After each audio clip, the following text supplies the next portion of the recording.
ايه الاخبار يا شباب؟ عاملين ايه؟ طبعا ما حدش هيرد عليا زي كل مره. انا بكره الانفلونسرز، القرار ده ما فيهوش شجع. بكرههم لان معظمهم بيكون في اي كارثه بتحصل بيحاولوا يطلعوا منها باي استفاده. كارثه صدمت الشعب كله. انت فاهم؟ هم قرروا ان هم خلاص ينزلوا فيديو يتكلموا عن الموضوع بطريقتهم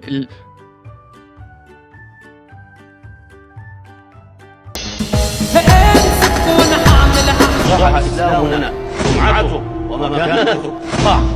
هم عاملين كده زي الحشرات كده، فاهم؟ اول ما يشموا ريح حادثه او مشكله ممكن تزودهم في ال 15 16 الف فولور، بيبتدوا خلاص ان هم يعملوا ديلي سكيدجول ان هم ينزلوا على فيديو كل يوم. وحتى طريقتهم في الكلام تكررها في اليوم اللي استخدمت فيه الشبكه العنكبوتيه. مؤبد الحمد لله، حق ياسين رجع دلوقتي يا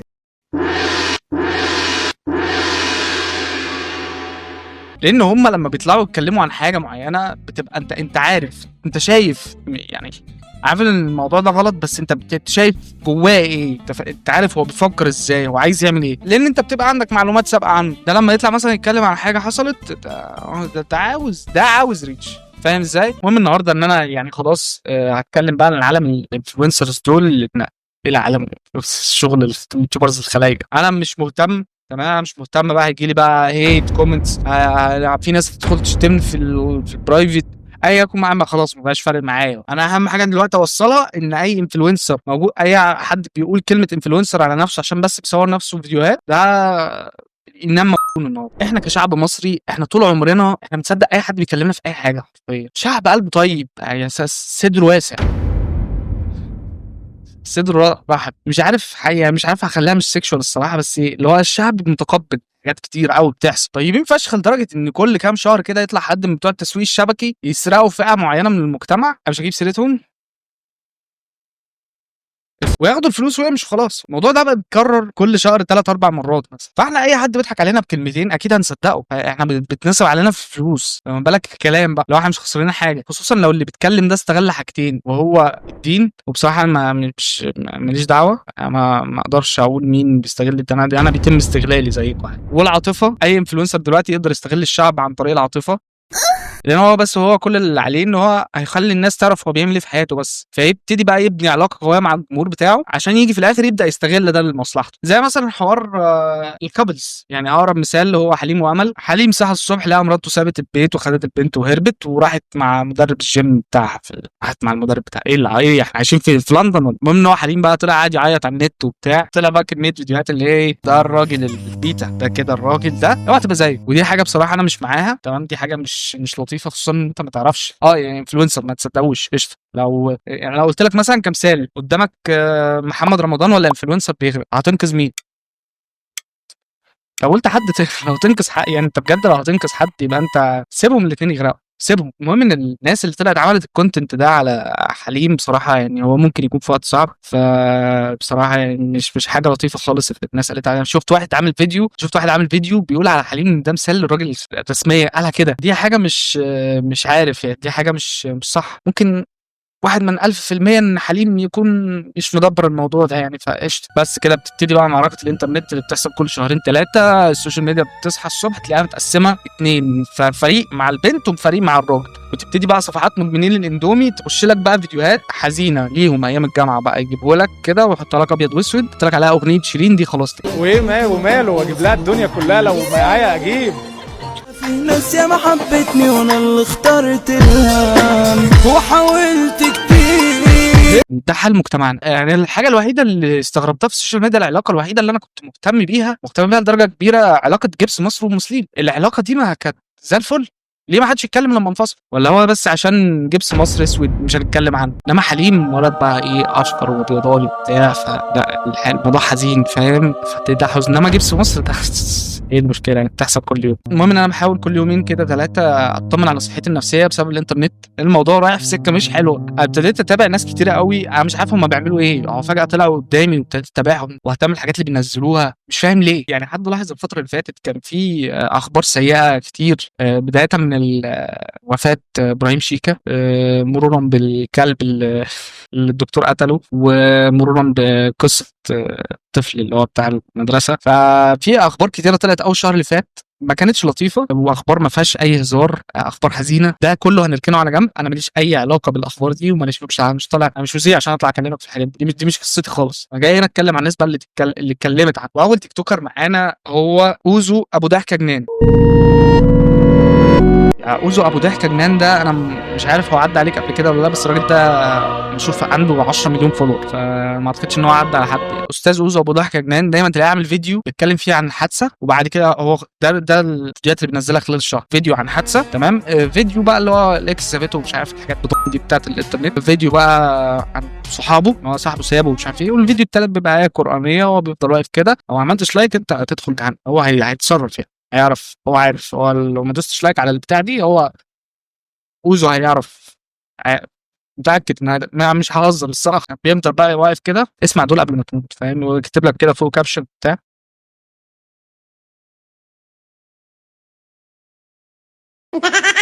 هو انت لو ما دوستش لايك بقى خلاص يعني، مش الشيطان منعك بقى، انت دي ادمت دي خلاص، انت هتدخل النار على طول. هو اوزو خلاص كارش من عنده. انا دي من اكتر الحاجات اللي بكرهها في الدنيا، مثلا استغلال الدين، دي اكتر حاجه مستفزه في النت يعني. اللي بيعمل كده بيبقى انسان قذر من جوه، ده انسان قذر اللي بيعمل كده. انا نيتي من ناحيته بصراحه مش الطف حاجه، لان انا عارف فاهم، خصوصا ان مثلا بيطلع في فيديوهات زي اللي هو الفيديو ده كده. شكلين يا احمد سانتا. مشكلة انا كنت بسمع اغنيه احمد سانتا دي عادي، بس خلاص يعني شلتها يعني. انا هبطل اسمع احمد سانتا اصلا، خلصت كده نقفلها ما دام ده بيسمع نفس الحاجه اللي انا بسمعها خلاص. وبرده من ضمن الفيديوهات اللي هو انا مش هتكلم، انا هشغل لك الفيديو بس. ارض الرجوله طلعت مجدعه ولا باسم بلدنا راح اسلامنا سمعته ومكانته ضاع. عامة ده بيبقى الفيديو اللي بعد الآية القرآنية على طول. هو مش نيته وحشة، هو عايز ريتش وكل حاجة، بس مش فاهم، انت فاهم، هو بالغباء ده يعني هو ايا يكن اللي بيجيب ريتش قشطة هو هيعمله، لكن هو مش عارف ان ده غلط. اكتب كلمة سحب على الفيديو دوت هتكسب 300 جنيه فودافون كاش. هنكتب كلمة سحب على الفيديو دوت البنج عشان تكسب ال 300 جنيه. قلت لك معرض اسمه اوتو 1 يقدر يخليك تجيب اي عربية بالقسط لو انت مش عارف تجيبها. انت بتخاطب مين بالظبط يعني؟ هو بيخاطب حد محتاج 300 جنيه ولا حد محتاج يشتري عربية؟ لان دولت ناس مختلفين تماما عن بعض. اللي محتاج يشتري عربية مش محتاج ال 300 جنيه. ما عشان كده بقول لك هو غبي، هو مش فاهم هو بيعمل ايه. عامة الفانز بتوعه برضه اسوأ منه يعني. مريم البلد دي النسخة الأحقر من رولو البلد. وانا مين يديني فرصة تخليني. انا مش عارف، هو ممكن تكون البيج دي اصلا مش بتاعتي الشخصية في الفيديو، بس لو هي بصراحة يعني. نرجع نكمل تاني سلسلة اوزو وابو ضحكة جنان، ان هو يبين قد ايه هو شخص قشطة على السكشوال انسان على العموم يعني، اللي هو الحاجات المهينة للبنات. لما اعرف بنت جامدة وتطلع الشلة بتاعتها جامدة، ايوه لا بص الواد ده ايده فين عامة في ده المفروض ايده ما تتشالش من هنا لغايه اما الواد ده يبطل محتوى. واخدين بالكم ان في كوميونتي كده اللي هي سوز الاردنيه، اسمه ايه، عبد الله التركي، ابو ضحكه جنان، في شله كده انت فاهم، هي محتاجين حاجه، اقرب حاجه ممكن تكون قريبه للهولوكوست في عصرنا الحالي، دي هتفيد بجد في حاجه زي كده.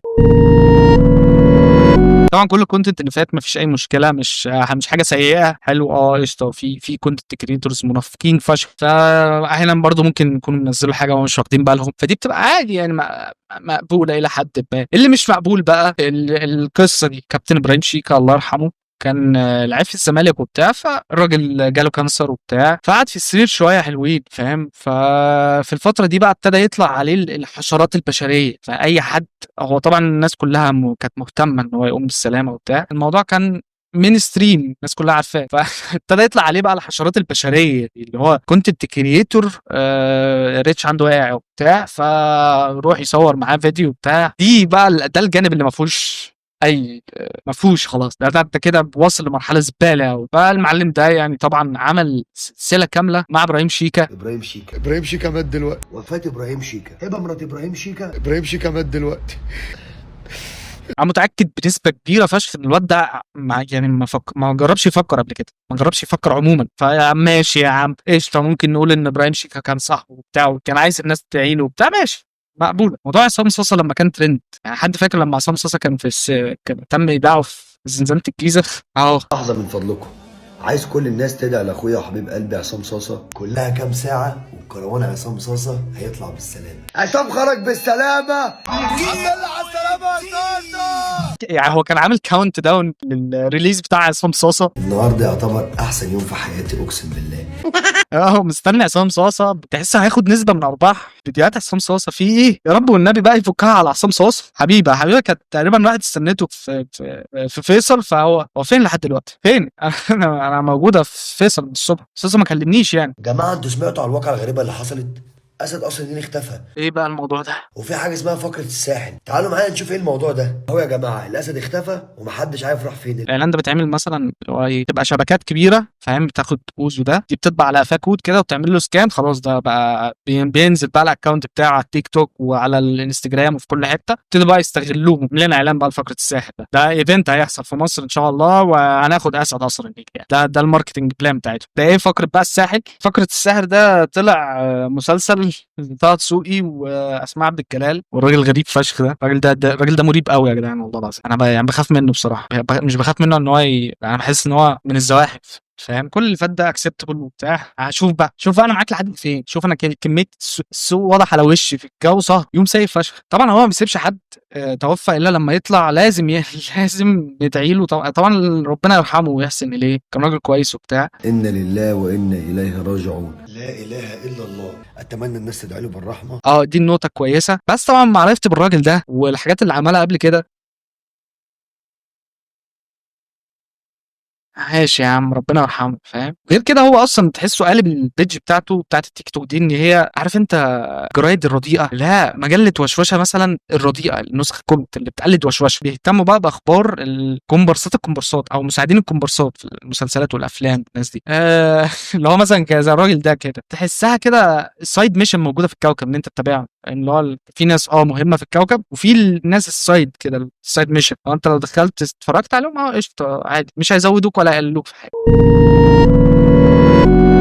في بقى شبيهه، تخيل برضه ما انا قلت لك يعني كوكب 8 مليار، فانت تخيل اي كائن، تخيل ان في شبيه للواد ده او نسخه رديئه منه. اللي هو الواد ده نفس القصه برضه، القبر ما فيهوش نت، هم 46 ثانيه اسمعها مريح ودنك شويه من الاغاني. ده بيجيب 9000 لايك، الثاني بيجيب 100000 عادي مستريح. بدايه معرفتي بالراجل اللي بينزل لنا قران يعني نريح ودننا منه من الاغاني، الراجل ده انا عرفته من اعلان كان عامله بانكس بيد، فانا مش عارف هلاقي الاعلان ده ولا لا، تمام؟ بس انا كنت حاطه في فيديو قبل كده، ممكن ابقى احطه تاني هنا في الفيديو ده. ما انا اقول له يا عم سيب التليفون واقعد معايا بقى شويه، لقيته بيقول لي مش فاضيلك وبعمل فلوس من وان اكسبert. قلت له طب انا عايز اعمل فلوس زيك. قال لي بسيطه، بنزل الابلكيشن وبتوقع المباراه، لو توقعت صح بكسب فلوس. وقال لي لو استخدمت البرومو كود دوت هتكسب $100 فوري. صراحه قلت اجرب وربنا يستر ربنا يستر ربنا يستر. كان عامل اعلان لوان اكسبert.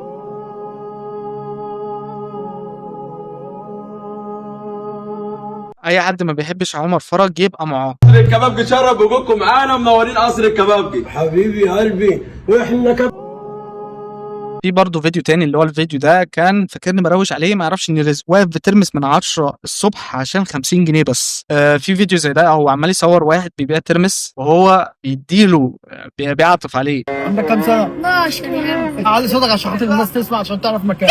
طب ايه هتاخد الصينيه وتمشي مش هديك الفلوس؟ لا لا يعني خلاص يعني خلي اصيل والله اصيل والله. يا دول تعالى. الواد يعني من جواه بيتدمر حرفيا. اخلص يا ابني اخلص، انا هاخد الفلوس بتاعتك دي واروح اشتري بيها سطرين كوكايين عشان تحاسب مكاني، انت اللي تشيل ذنبي عشان تعرف مكان. فاهم؟ استاذ محمد النينو هو متخيل من دماغه كده ان هو اول ما يشوف الكلام ده في الكومنتات يقول ربنا يكتر من امثالك يا نينو، والله حق انسان كويس، انسان من جواك. بس الحقيقه ان الناس بتكتب انا مش مرتبطه، يا رب نجحني انا والعيال اللي بيقرا الكومنت بتاعي. انا ايه اللي جابني هنا في المجتمع ده؟ انا ايه اللي جابني؟ انا ليه بعمل في نفسي كده؟ ليه جايب نفسي في حته حقيره قوي المجتمع؟ مستر صبري بيحط ايده عليا يا ناني في حته عيب. الحوار بتاع الطفل اللي كان في مدرسه بتمنهور ومش عارف ايه، هو عايز يطلع يساند، لازم حاجه زي كده. نعرف النينو بقى، النينو هيقول ايه في الموضوع ده؟ انا فضلت قاعد طول الليل مستني النينو يضيف للموضوع. مستر صبري بيحط ايده عليا يا ناني في حته عيب.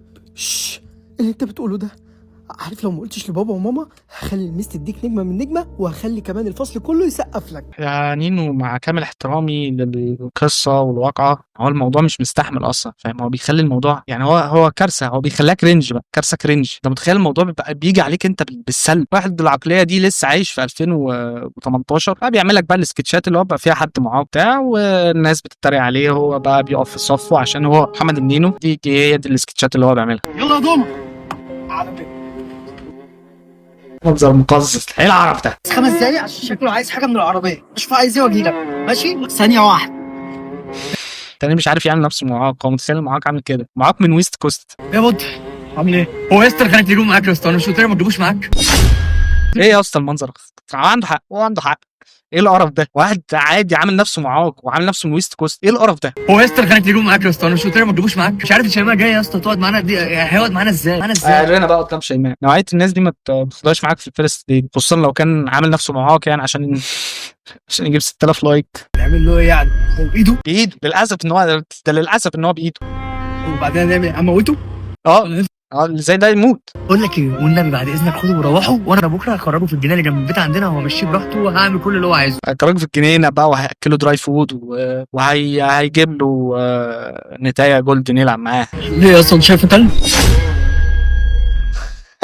انا كفايه كده بجد. طبعا كان في والله في الليسته والله العظيم لسه في ناس كتير، فانا بالطريقه دي انا باين عليا ان انا مش طايق نفسي. انت فاهم؟ الجو حر، السكريبت والافكار وانا بكتبها، السكريبت وانا بجمع الفيديوهات، ايه القرف ده؟ انت فاهم؟ في لسه انا ما كنتش واخد بالي من الجزء ده من المجتمع، في ناس بعيده قوي. على العموم في اخر الفيديو اقول لك حاجتين، ادعوا لابراهيم شيكا ربنا يرحمه، وادعوا لاي حد مر بظروف صعبه الفتره اللي فاتت، وادعوا على الناس دي ان هي نت يفصل عندهم مدى الحياه، وادعوا لي اوصل 40,000 سبسكرايبر.